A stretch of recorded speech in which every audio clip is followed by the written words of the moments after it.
परम पूज्य श्री साहेब जी, मंगलमय संत समाज, सम्माननीय सज्जनों एवं देवियों,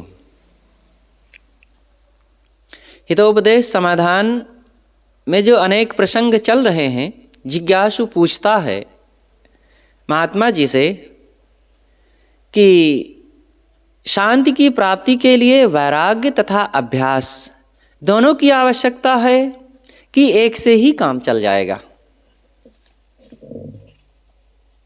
महात्मा जी जवाब देते हैं, अभ्यास तथा वैराग्य दोनों की परम आवश्यकता है। अब दोनों में से कोई एक को चुनना पड़े तो किसको चुनेंगे? वैराग्य और अभ्यास, ये दो ऑप्शन हैं, दो विकल्प हैं। अगर इन दो में से एक को चुनना पड़े तो किसको चुनेंगे? वैराग्य को। वैराग्य महत्वपूर्ण है। जितना ही हृदय में तीव्र वैराग्य होगा उतना ही मन शांत रहेगा। साधक के हृदय में संसार शरीर के प्रति वैराग्य दृष्टि उत्तरोत्तर घर करते जाना चाहिए। देखिए, वैराग्य और अभ्यास ये दोनों बहुत महत्वपूर्ण चीज़ें हैं। वैराग्य एक नकारात्मक सद्गुण है, राग ना करना। और अभ्यास ये एक सकारात्मक सद्गुण है। वैराग्य कहते हैं जो नहीं करना चाहिए। क्या नहीं करना चाहिए? राग नहीं करना चाहिए। और अभ्यास का मतलब सकारात्मक सद्गुण का बारंबार अभ्यास करना चाहिए। ये क्या है? अभ्यास। तो अभ्यास तो तब करेंगे जब कोई अच्छी आदत आ जाएगी, तब उसका अभ्यास करेंगे। लेकिन उससे पहले वैराग की जरूरत है। जो नहीं करना चाहिए, जब नहीं करना चाहिए इस बात पर जोर देंगे और इसका अभ्यास, इसका जब अनुकरण होने लग जाएगा तब जो करना चाहिए वो अपने आप फिर होने लग जाएगा। तो क्या नहीं करना चाहिए? राग, मोह, आसक्ति, विषयों के प्रति आकर्षण, ये नहीं करना चाहिए। तो इन दोनों में से अगर एक को चुनना है तो वैराग्य को चुने। वैराग्य अपने आप में एक ऐसा प्रबल साधन है कि वैराग्य दुख नहीं रहने देता है। अनासक्ति, दृश्य मात्र से अनासक्ति। अरे जो मेरा नहीं है, जो विजाति है, उसे अपना मानना बहुत बड़ा अपराध है। जैसे सामाजिक तौर पर विचार करके देखिए कि जो जमीन मेरी नहीं है, जो घर मेरा नहीं है, जो धन मेरा नहीं है, जो रुपए पैसे मेरे नहीं हैं, जो नर नारी मेरे नहीं हैं, उन पर अपना आधिपत्य जमाना, अपना कब्जा जमाना, यह अपराध माना जाता है ना। इसका दंड मिलता है सामाजिक तौर पर। तो ये एक अपराध है। और इसी तरह विचार करके देखिए कि जिन जिन चीज़ों के लिए हमारे मन में जो मेरा नहीं है, जिसके लिए मेरे मन में आकर्षण है, उसका त्याग करें, वैराग्य अपनाएं। वैराग्य जैसे भी हो, हमें वैराग्य अपनाना चाहिए। जो मेरी नहीं है उनके प्रति मेरे मन में उपरामता, त्याग का भाव, तो वैराग्य है। को अनुकूल मानकर उससे सुख की कल्पना करना अपनी हत्या कर लेना है। यही तो आसक्ति। ये वैराग्य का मतलब जिन चीज़ों के लिए हमारे मन में आकर्षण है उन सब का त्याग हो जाना, यही है वैराग्य।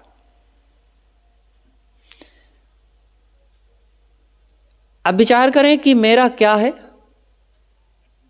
वैराग्य अगर अपने अंदर में उत्पन्न करना है तो हर चीज में विचार करें, मेरा क्या है। घर मेरा है, धन मेरा है, रुपए पैसे मेरे हैं, ये नर नारी मेरे हैं, जवानी सुंदरता मेरी है, पदाधिकार मेरा है, क्या मेरा है इसमें? विचारने पर पता चलेगा कुछ भी नहीं है।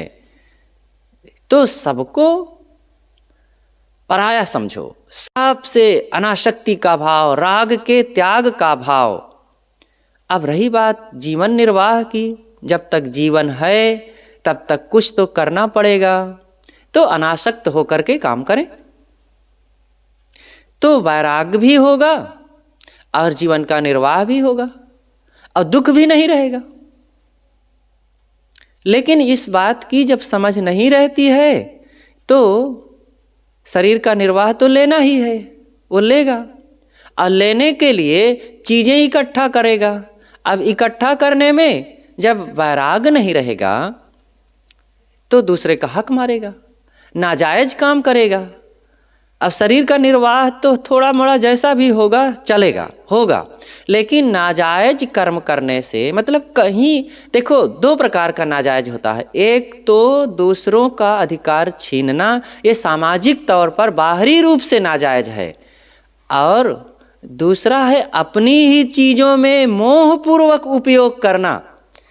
खा रहे हैं अपनी कमाई का, बाल बच्चे हैं, घर धन है, अपने हैं सब, हमने मेहनत करके यह जन्म दिया है, जिन बाल बच्चों को विवाह करके जिन पति पत्नी को हम पाए हैं, ये सब तो अपने हैं।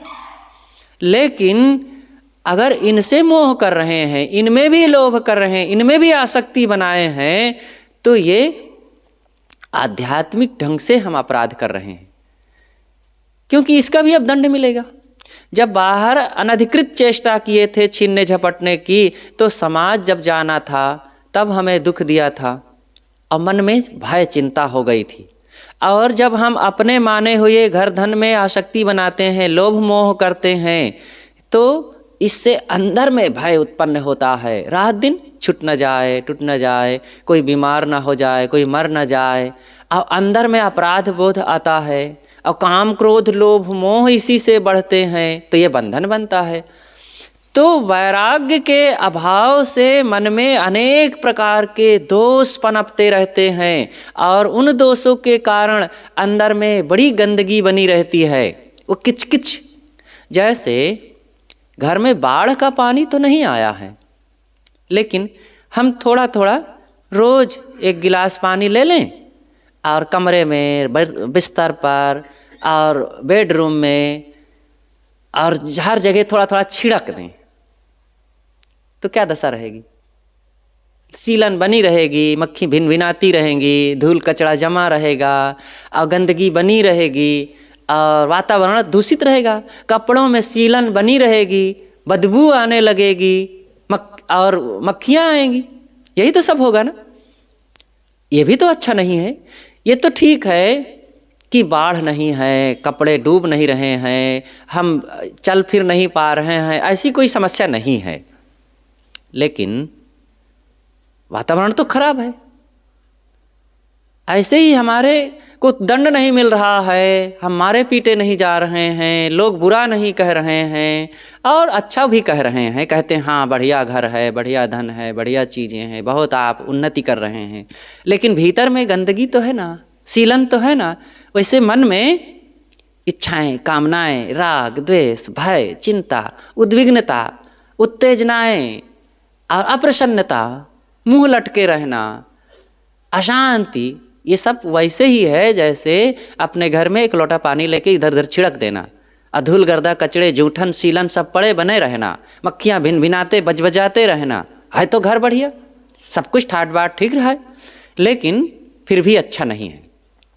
तो आध्यात्मिक ढंग से हमें अगर मन को खूब स्वच्छ, पवित्र, शांत, स्वस, निश्चिंत, निर्भय, क्लेश रहित बनाए रखना है, तो वैराग्य को बढ़ावें। तो सद्गुरु बताते हैं कि अभ्यास और वैराग्य में वैराग्य को ही चुनो। वैराग्य रहेगा तो जितना वैराग्य रहेगा फिर धीरे से अभ्यास आ जाएगा। ये प्राथमिक साधना है, अंतिम बात मैं नहीं कह रहा हूँ, चुनाव की बात है, दोनों की जरूरत है। लेकिन अगर चुनने की ही बात है तो वैराग को चुनो। वैराग जब आ जाएगा तो अपने आप जीवन बहुत पवित्र हो जाएगा, महान हो जाएगा। और फिर जब वैराग रहेगा तो निश्चित है अच्छी संगत में रहेंगे और अच्छे गुरु संत मिल जाएंगे तो उनसे बोध भी मिल जाएगा। अब बोध का फिर अभ्यास होने लग जाएगा। तो जो नहीं करना चाहिए उसके प्रति राग ना करना ये वैराग है। जो करना चाहिए उसका बारंबार करना ये अभ्यास है। तो करना क्या चाहिए? स्वरूप का चिंतन, सद्गुणों का मनन और उसका प्रयोग, यही सब अभ्यास है। संसार बड़ा विचित्र है, इसलिए यहाँ बच बच कर रहने की जरूरत है। गोस्वामी तुलसीदास जी कहते हैं, तुलसी काक उलूक बक दादुर से भय लोग, भले ते सुख पिक मोर ज्यों को न प्रेम पथ योग। गोस्वामी जी कहते हैं संसार में तो बहुत लोग कैसे हैं? काक, उल्लू, बगुले और मेढक के समान हैं। मतलब गंदा खाने वाले, गंदा बोलने वाले, गंदा सोचने वाले और गंदा आचरण करने वाले संसार में अधिकतम लोग हैं। उनसे तो बचे रहना, दूर रहना सबको समझ में आता है। लेकिन जो अच्छे लोग हैं, जिन्हें अच्छा कहा जाता है, वे भी सब स्वार्थी हैं।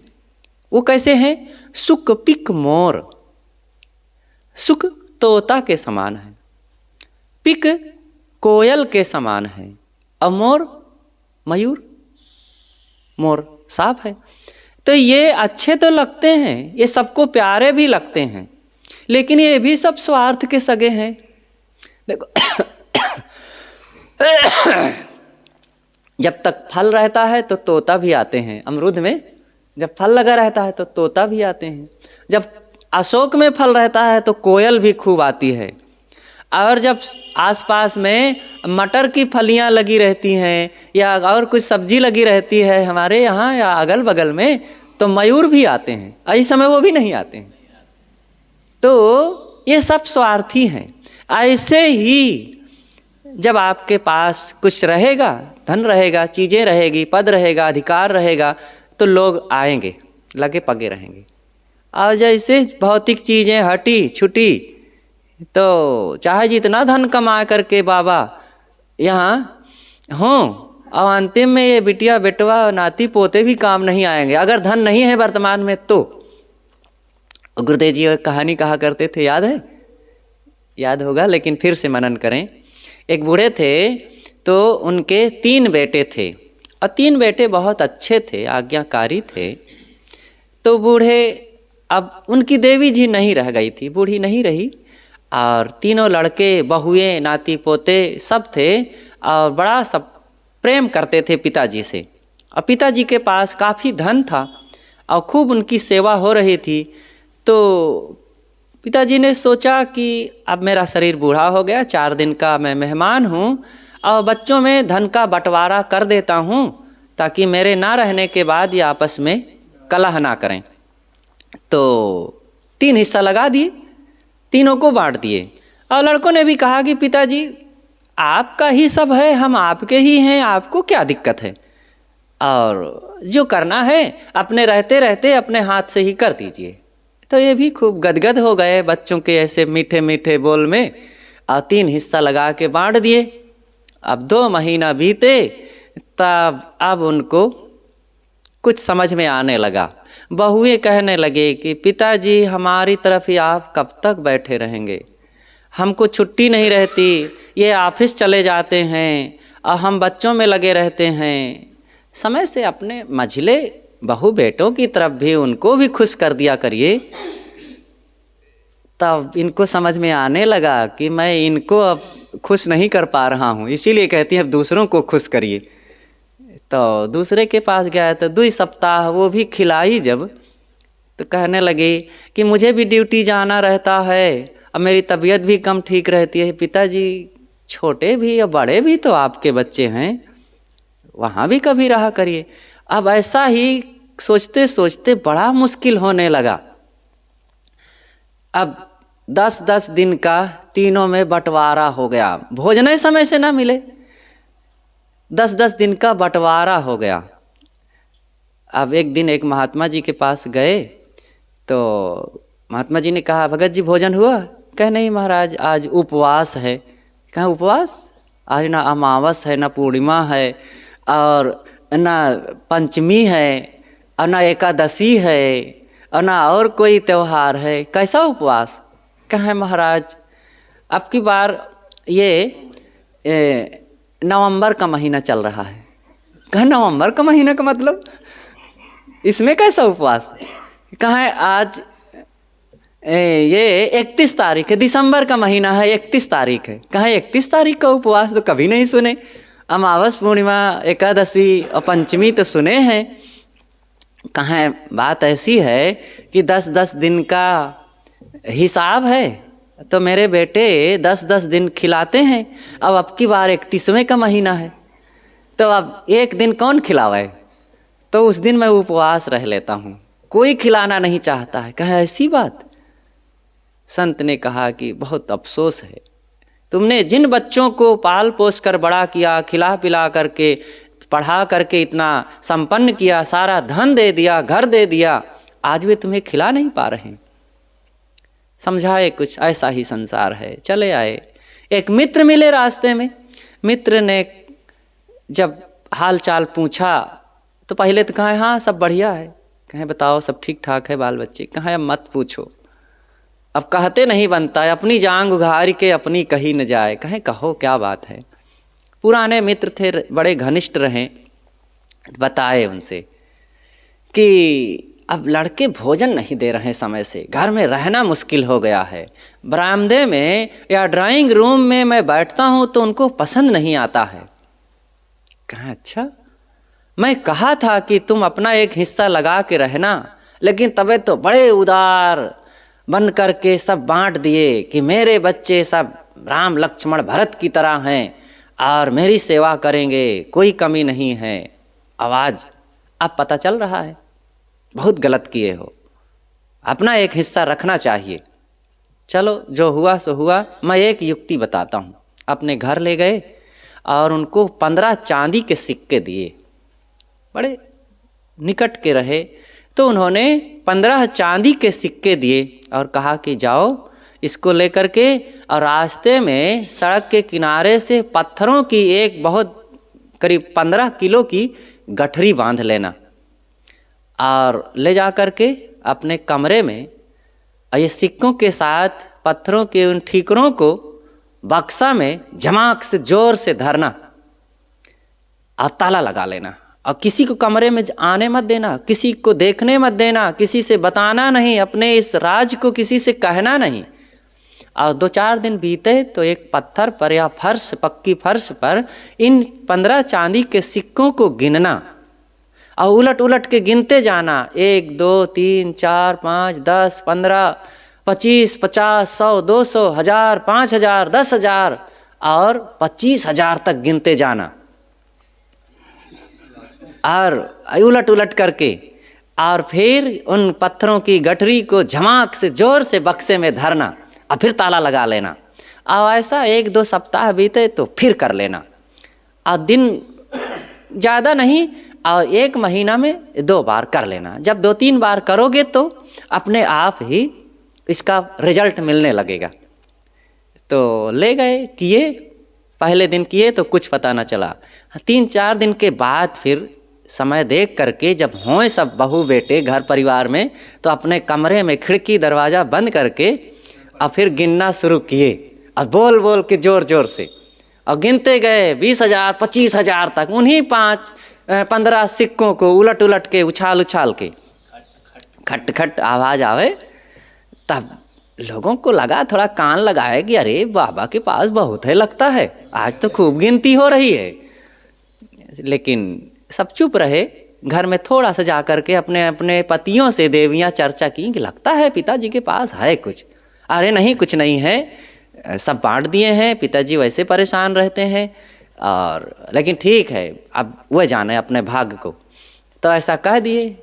लेकिन जब 5-7 दिन के बाद फिर गिने तब बहू रानी सुनी भीतर से तो दौड़ी गई पति को, देखो देखो आवाज़ आ रही है और गिन रहे हैं। तो आए, सचमुच विश्वास तो नहीं हो रहा था, सुने तो हाँ आज तो बहुत गिनती हो रही है, पिताजी के पास है माल टाल। अब धीरे से निकट आने लगे तो कोई गर्म पानी लिए चला आ रहा है। पिताजी गर्म पानी पीजिए और गर्म पानी से नहाया करिए, ठंडी का दिन है, नुकसान करेगा, ठंडा पानी नहीं नहाना चाहिए। तो कोई पकौड़ी लिए चला आ रहा है, पिताजी आप ये पकौड़ी का जलपान करें। तो कोई तेल लिए चला आ रहा है मालिश करने के लिए, लाइए पिताजी ठंडी का दिन है आज मालिश कर देते हैं। तो कोई जलपान लेकर के आ रहा है, तो अब निकट बैठने लगे, बच्चे भी आने लगे, बाबा जी हमको स्कूल में इतना फीस लगनी है, कुछ पैसा हो तो दे दीजिए। अरे बेटा मेरे पैसा कहाँ है। इसी बहाने अब बहुएं सिखाने लगी कि जाओ बाबा से कहो थोड़ा। अब फिर लड़के आने लगे, पिताजी आपके पास कुछ हो तो बांट बूंट दीजिए, हम आपके ही तो हैं, जमाना खराब है पता नहीं कब क्या हो। तो पिताजी कहते हैं बेटा अरे जो कुछ है वो सब तुम्हारे तो है ये है, अब अभी नाम न लो, और 4 दिन में मर जाऊंगा, सब बांट बूट लेना, अभी चिंता ना करो। अब 15 साल तक जिए बाबा, अब खूब सेवा होती रही और 25,000 सिक्कों के चक्कर में खूब सब सेवा किए और ठाठ से रहते थे और पहनते ओढ़ते खाते घूमते भजन करते उनका समय बीतता रहा। और 15 साल के बाद उनका शरीर छूट गया और लाश इधर पड़ी, दौड़े पहले कमरे की ओर कि बाबा के पास कितना माल है देखें तो कहीं दूसरे ना हाथ मार दें। और ताला तोड़िन और बक्सा खोलिन और जब देखिन तो पत्थरों की बड़ी सी गठरी मिली और वही 15 चांदी के सिक्के मिले और निकाल के 5-5 बांट लिए, मुंह लटकाए हुए चले आए अपने, कहे मर गए 15 साल सेवा करते करते।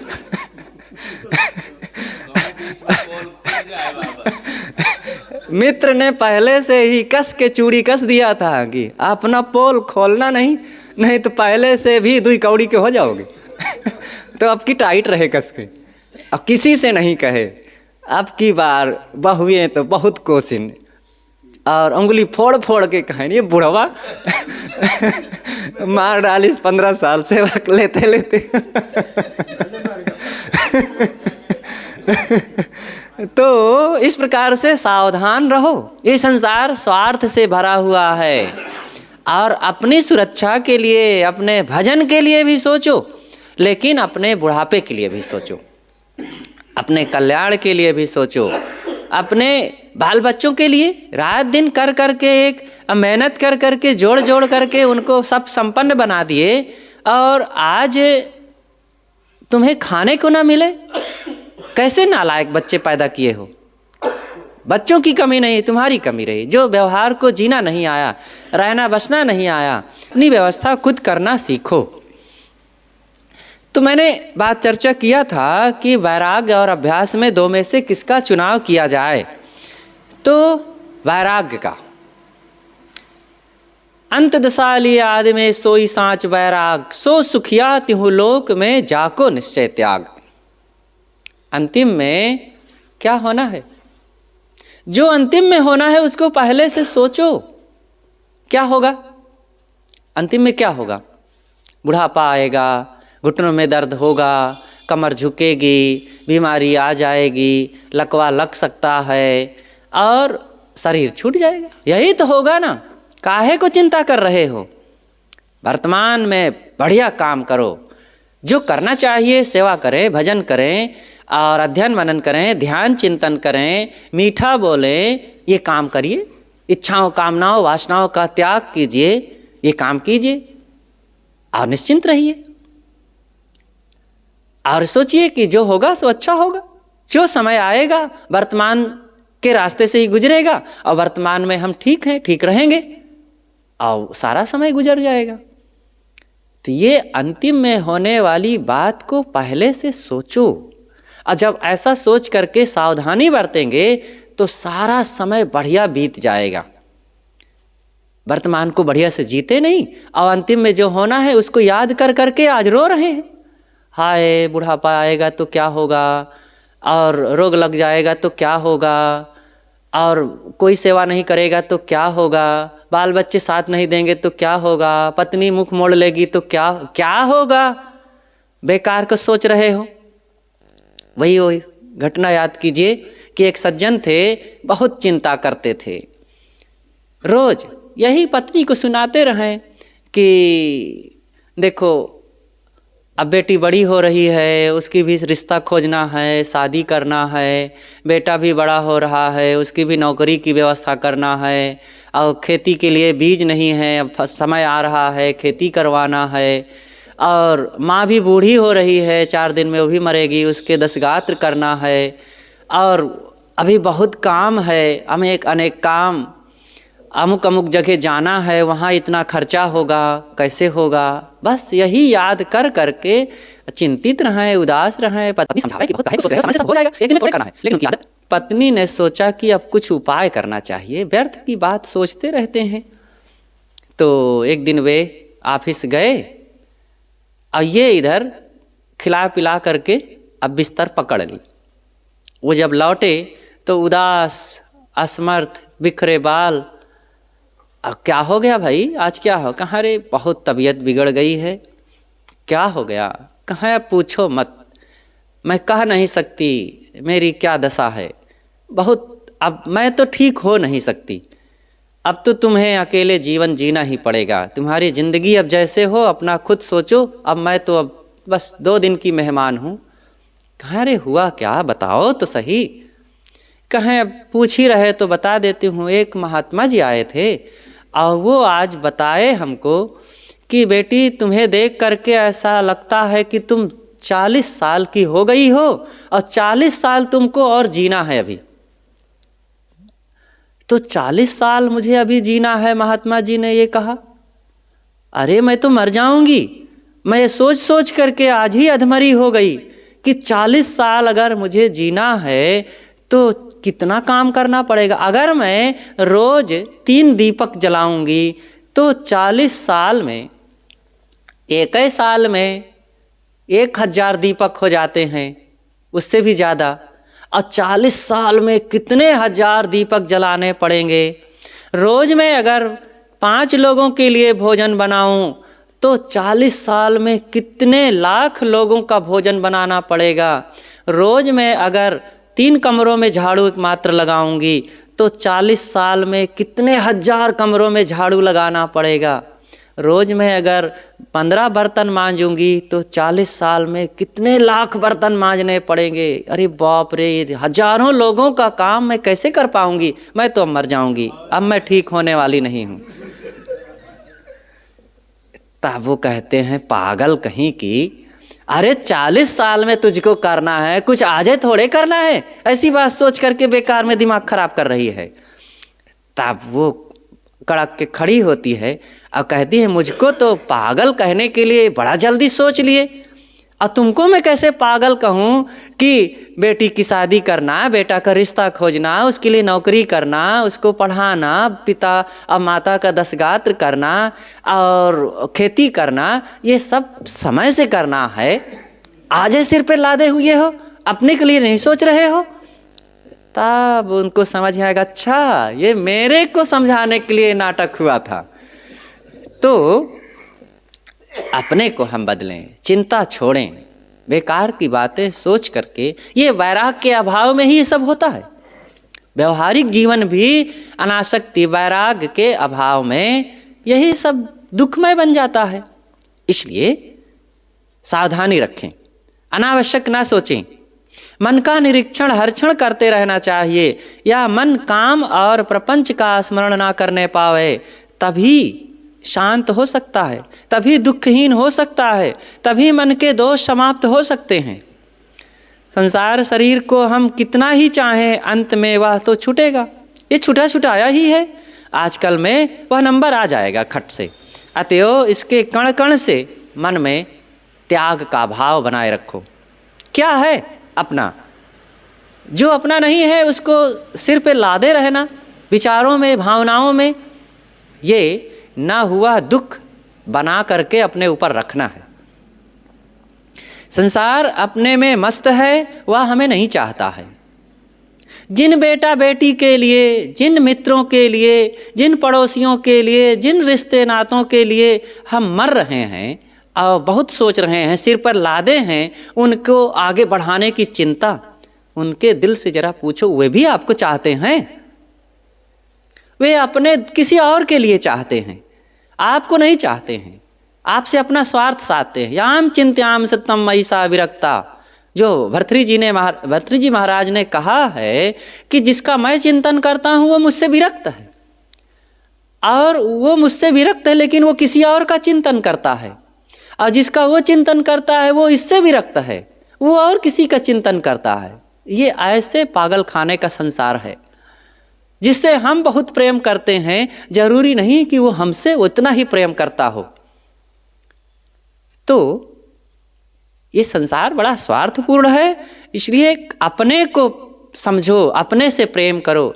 तू ही रीझत क्यों नहीं कहा रिझावत और, तेरे ही आनंद से चिंता मणि सब ठौर। भर्तृजी महाराज का ही ये वचन है। कहते हैं कि तू ही रीझत क्यों नहीं, तू अपने आप से क्यों नहीं रीझ रहा है? कहा रिझावत और, किसको तू खुश करता फिर रहा है? कौन तुझसे खुश हो पाएगा?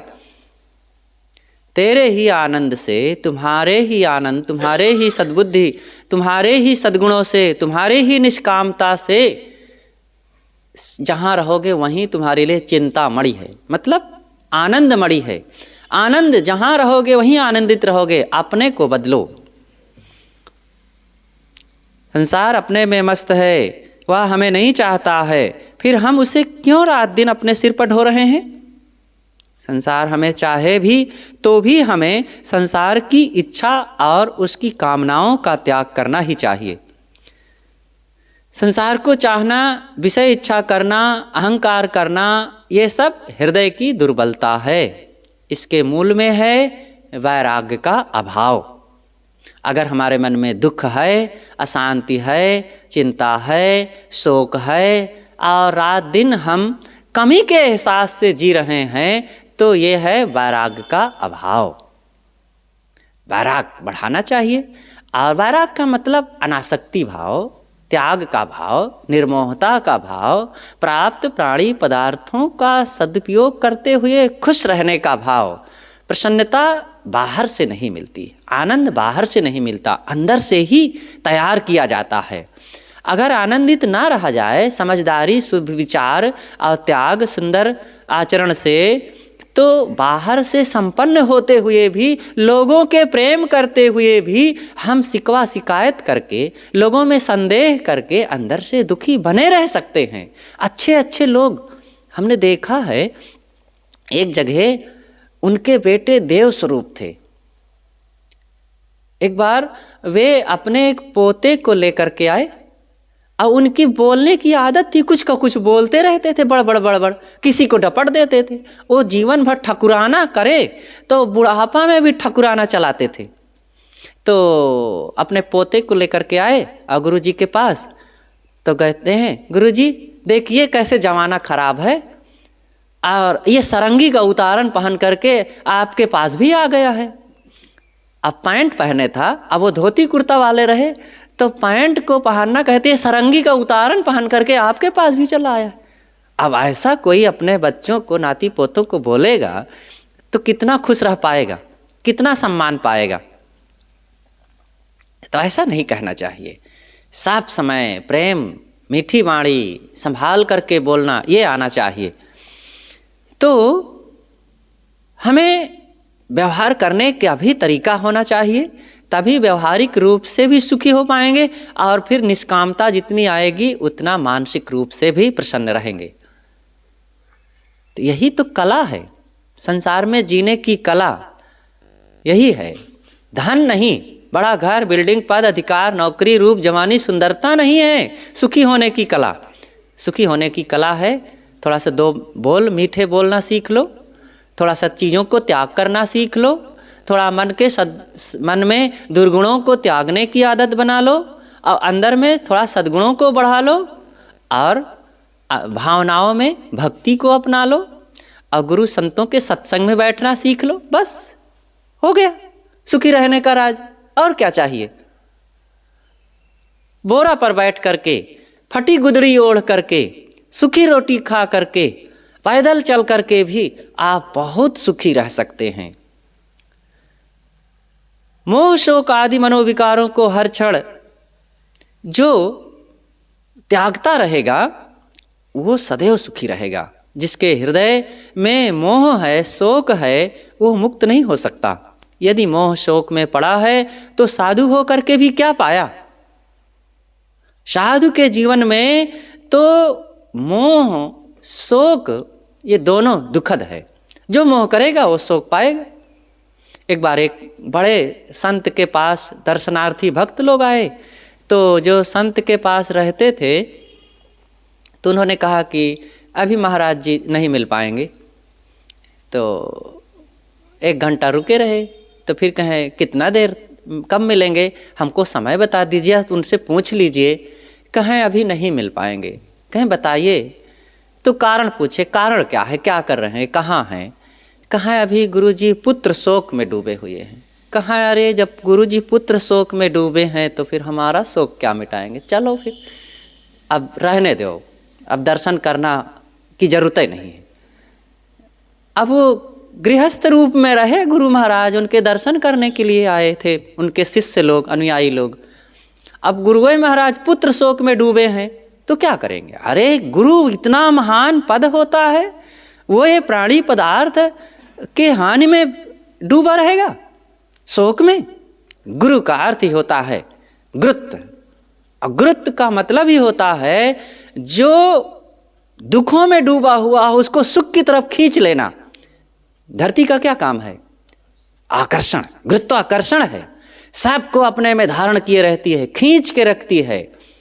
वैसे ही गुरु का काम है। गुरु ज्ञान गुण, बोध गुण, सद्गुण गुण और दया क्षमा का गुण, संयम का गुण, वैराग का गुण, अनासक्ति का गुण और आत्मस्थिति का गुण उसके पास होता है।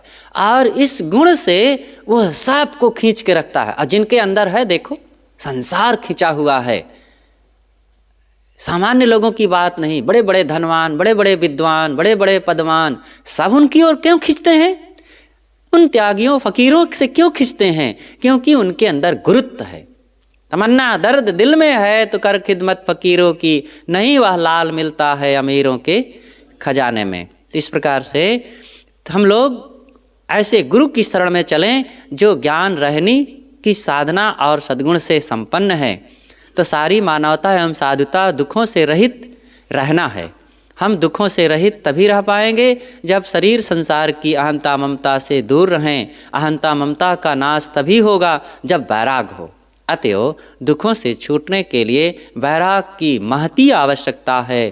काल पीर तिनकी मिटी, जिनको दृढ़ वैराग, ते ही बिन जीव सब दुखित अति, पच पच मरहि अभाग। सदगुरु पूर्ण साहेब जी का ये परम कल्याणकारी और वैराग से भरा हुआ वचन है कि काल की पीड़ा उन्हीं की समाप्त हो सकती है जिनके मन में दृढ़ वैराग है।